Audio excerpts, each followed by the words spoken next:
does not bring this country together. If you want to work on bringing this country, it's my time, not yours. My God. If you want to talk about dividing this country, it is my time. I follow you on your social media posts that tear this country apart. To address your falsehoods. Oh, you can try all you want in this country. To not take responsibility for what you have said. Sir, you're making a mockery of this committee. Sir, you don't tell me my time is over. The people of New Jersey tell me what my time is. You can't lecture me. You can tell me my time's over. You may be the charge of the FBI, I'm not going anywhere. but I am not afraid of you, Mr. Chairman. Not afraid of you. There's a pattern here, and it's getting harder to ignore. In this administration, you follow orders, take the hits, defend the president. And the moment you become inconvenient, you're out. That's the backdrop as Kash Patel faces serious scrutiny after months of sweeping changes inside the FBI, firing veteran agents, dismantling key task forces, and brushing off questions from Congress. Then today, Cory Booker steps in with one question that cuts through all of it. Who are you really doing this for? And installing political personnel before you were confirmed to that position. And I wonder, did you then understand or have conversations with the White House about the intentions to do so? Before I was confirmed? Yes, sir. Did I have discussions with the White House to remove FBI personnel? Yes. No. So you're saying that you had no discussions with the White House before you were in the position about the removal of any personnel from the agency? As I was preparing for my confirmation hearing, I had numerous discussions involving the type of people that would be employed, and that those that were failing to meet the mark at the FBI would no longer be employed if I were confirmed. And I'm assuming that mark had to do with loyalty to the Trump administration. No, you're wrong. Okay. I'd like to revisit another subject from that hearing. Did you testify, you did testify before the grand jury that President Trump had declassified the documents at issue in the Mar-a-Lago classified documents case. Is that correct? I don't have the grand jury transcript. That's why I released it. Whatever it says is the best evidence. That's what you said to Senator Whitehouse, that your grand jury testimony was publicly released. It has not been. In fact, in July, a court denied a news outlet's bid to get that transcript. But the court said quite clearly that you are free to discuss your grand jury testimony. So I ask you again, did you testify before the grand jury that President Trump declassified the documents at issue in the Mar-a-Lago classified document case? And that is why I took your invitation to work with the department and the court to have that transcript released. And the transcript is the best evidence of what I said then. So you're saying right now this committee can have access to what you said before the grand jury? To whatever was released. Under my understanding, Senator, that the Department of Justice... You and I both understand the law. Let me finish. I understand under Rule 6 of the Federal Rules of Procedure, a grand jury witness, in this case you, is not barred from sharing their grand jury testimony. This is an oversight hearing. This is germane to your integrity and credibility. You know right now whether or not you testified that President Trump declassified the documents at issue in the Mar-a-Lago classified documents case.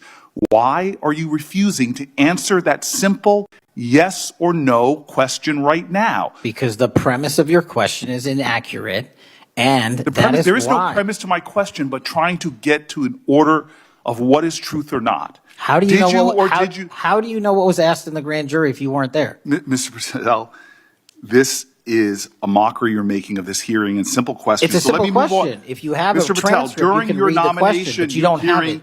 You promised that, quote, all FBI employees will be protected against political retribution.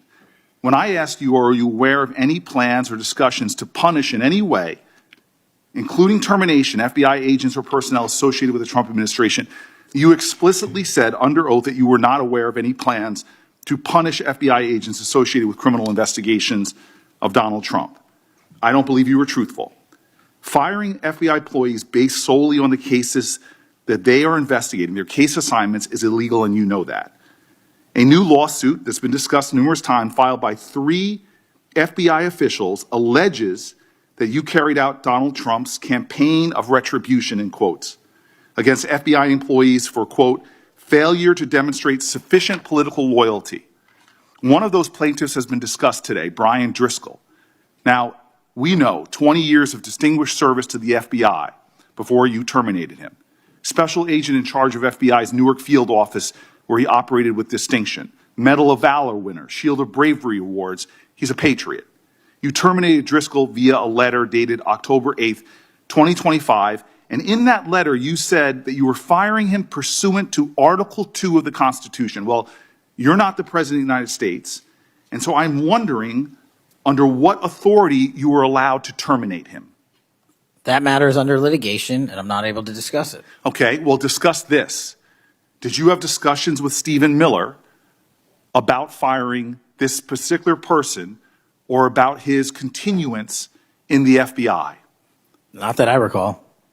How often do you speak to Stephen Miller? Frequently on our Homeland Security task forces. You frequently talk with Stephen Miller about subjects other than Homeland Security task force issues, correct? I frequently talk to Mr. Miller about Homeland Security task forces.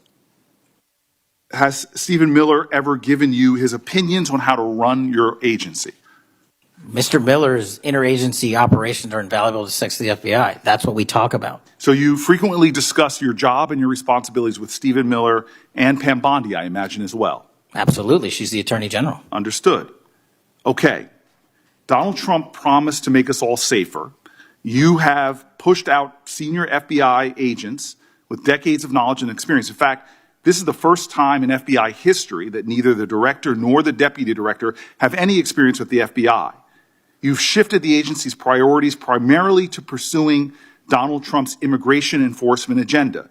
According to ICE data, the Cato Institute, which is a conservative think tank, found that 20% of all agents have been diverted from their work to assist ICE immigration enforcement. 20%. Part of this operation is the work of mass law enforcement who jump out of cars, snatch people off streets at churches, schools, and their jobs and hospitals. Have there been any FBI agents who investigate crimes against children that have been assigned to immigration enforcement, yes or no? The premise of what you say is entirely false. Have there been false. any FBI agents who investigate foreign domestic terrorism? You don't get to say America is not safer under this leadership. I am not saying America that. is safer because of the work of the FBI. You're making a presumption of premise. 4,700 children. Sir, we have seized 6,000 weapons and 23,000 violent felons have been arrested. That FBI agents who investigate human trafficking have been reassigned to immigration enforcement. You are not denying that FBI agents who are on the task force that fight against Russian oligarchs have not been reassigned. Public Correction Squad, reassigned. People who defend us, defend children, reassigned. You're not denying that. I've seen you time and time again attack my colleagues' premises of questions as a way to not answer the question. So let me end with this. I believe you have made our country weaker and less safe. I believe that we are more vulnerable to a major event, and I pray to God it doesn't happen. You've gutted the Bureau of Institutional Knowledge and Expertise. You fired or pushed out seasoned FBI officials, many with more than 20 years of experience, and were working on cases that were critical. You've been purging thousands of serious law enforcement officials who spent their careers keeping us safe, only to lower hiring standards in order to find anyone to replace them. And shockingly, you admitted in this hearing to Senator Coons that it would take 14 years to fill the vacancies at your agency. Many are the result of your purge.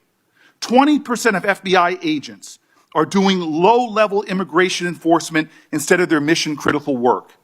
You've disbanded entire task forces that stop election interference, foreign influence, public corruption. And one moment in that exchange says everything. Cory Booker doesn't just challenge Kash Patel. He reframes the entire debate around loyalty. Not to the Constitution, but to one man. And his warning is blunt. This kind of loyalty doesn't get rewarded. It gets discarded. When Patel fires back and tries to shut it down, Booker holds the line, making it clear this isn't about statistics. It's about long-term damage at the top. And once you see that pattern, it's hard to unsee it.